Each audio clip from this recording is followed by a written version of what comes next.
I'm gonna make this message clear and simple. Alright, we gotta stop going through our lives just trying to survive. It isn't about surviving when we are already at the finish line. Alright, God put us at the place of victory for a reason, so we aren't fighting towards it, we're fighting from it. We don't have to look at the problem anymore because there's a promise that we're already standing in. Alright, we have to look at the provision. It isn't about survival anymore. It's about standing firm as a conqueror.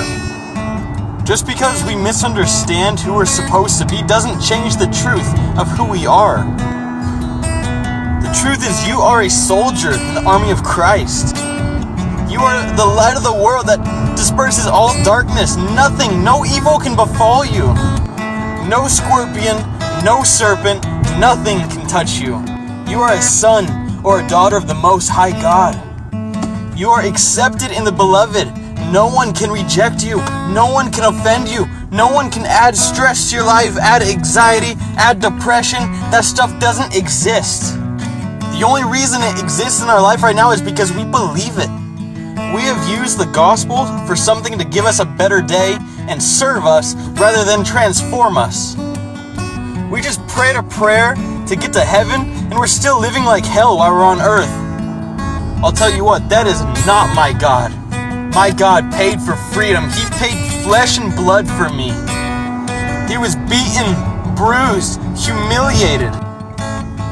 For what reason? Why did God have to come down as man and die for us?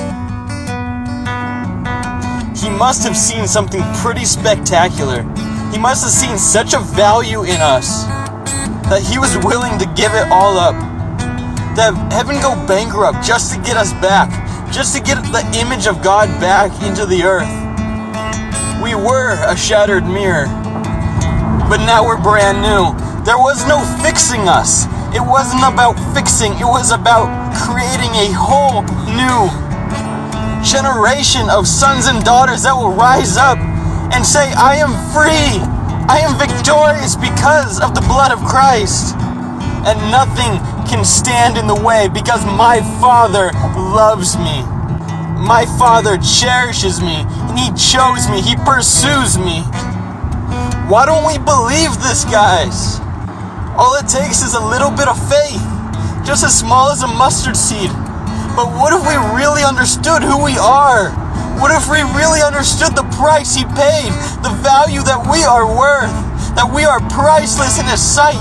We're masterpieces. We are priests and kings to reign in this world as sons and daughters. We're a chosen generation, holy and blameless and above reproach. The reason the church doesn't preach that is because it sounds like blasphemy. Because how can we be perfect? How can we be righteous? It isn't about us. Alright, we died to ourselves. And Jesus imputed His righteousness on us, His holiness on us. He perfected us. We were created in His image. Why are we trying to change the image of God? Why don't we just become it? Why don't we become what we're supposed to be? That was planned before the foundation of the world. We were predestined.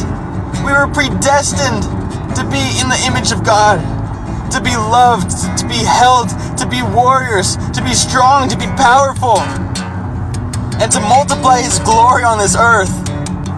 His glory doesn't mean kids. It means His image. It's the image of God that's glorious.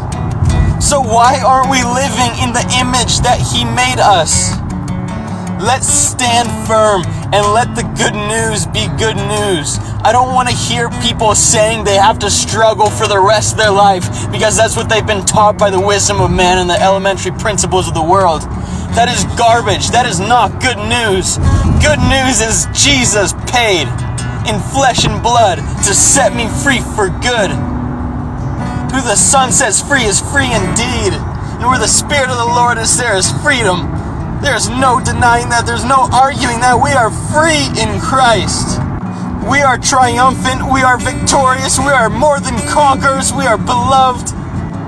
We are destined for greatness. We're a chosen people. We're the salt of the earth. We're beautiful. We are brilliant. We have the mind of Christ and are filled to overflowing with the Spirit of God. Jesus came to give life and life in abundance. Excessively abundant life to enjoy, not to dread. It isn't about surviving.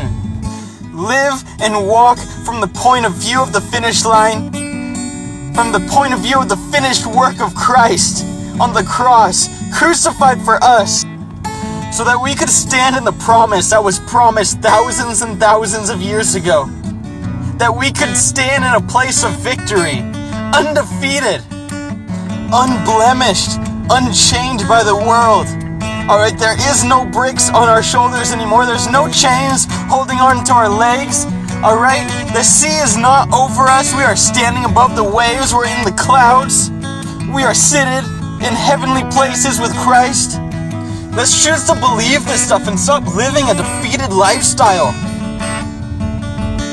Who can challenge you? Who can defeat you? Who can snatch you out of the hand of the Lord? The only person that can is you and your unbelief. So stop. Just believe in the simplicity of who God says you are, the truth of who He made you to be, the value that He paid for you. Let's make it seem like Christ's sacrifice was not made in vain. Let's show the world that everything has changed because of the love and the grace and the mercy and the heart of God that sought you out when no one else did. When everyone else was rejecting you, He said, that is mine. I choose that one. That's my son in whom I'm well pleased. That's my daughter in whom I'm well pleased. And they will be great one day. They will live in the way that I created them. They will live a victorious life and see the value of my flesh and blood. And they will change the world for the sake of love. That's the truth, guys. Let's stop living a limited gospel and start believing the truth that's in the Christ.